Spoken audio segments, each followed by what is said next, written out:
তুষার আহমেদ নামে এক ভাই আমার কাছে প্রশ্ন করছেন।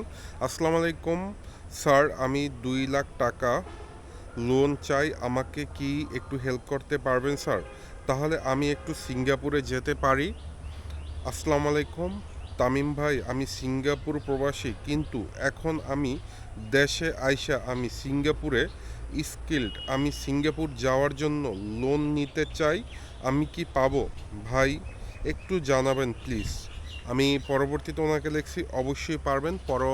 চিন্তা করলাম যে না, এটা বিস্তারিত বলি। অনেক প্রবাসী ভাইরাই দেশে আসার পর দেখা যায় যে টাকা পয়সা শেষ হয়ে যাওয়ার পর যেতে পারে না।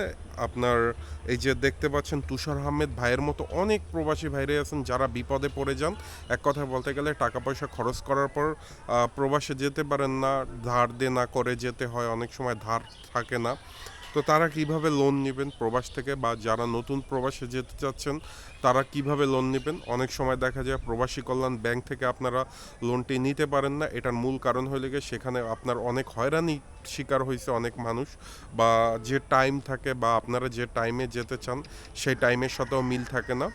তো এই জন্য বলবো, যেহেতু আপনারা থাকেন কারা যারা প্রবাস থেকে দেশে আসার পর টাকা পয়সা খরচ হয়ে যাওয়ার পর, বিশেষ করে তারাই থাকেন যারা আবার প্রবাসে যেতে চান 1 লাখ 2 লাখ 3 লাখ টাকায় থাকেন।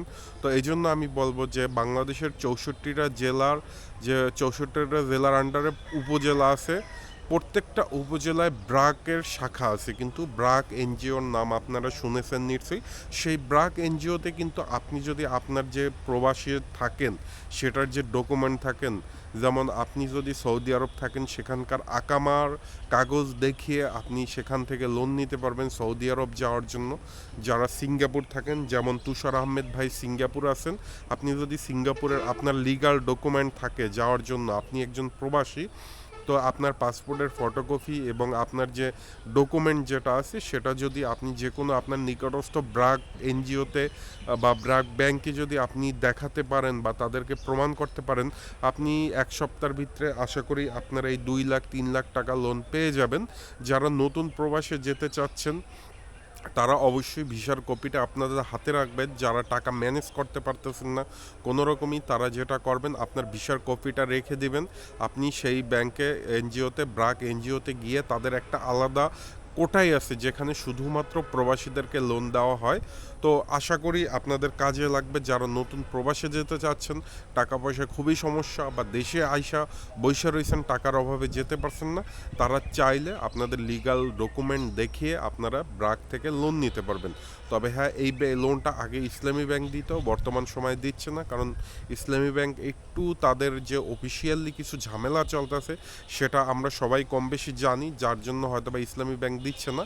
কিন্তু আপনারা যারা লিগ্যাল কাগজ আছে, লিগ্যাল ডকুমেন্ট আছে, তারা চাইলে যে কোনো ব্যাংক থেকে আপনারা এই লোনটি নিতে পারেন।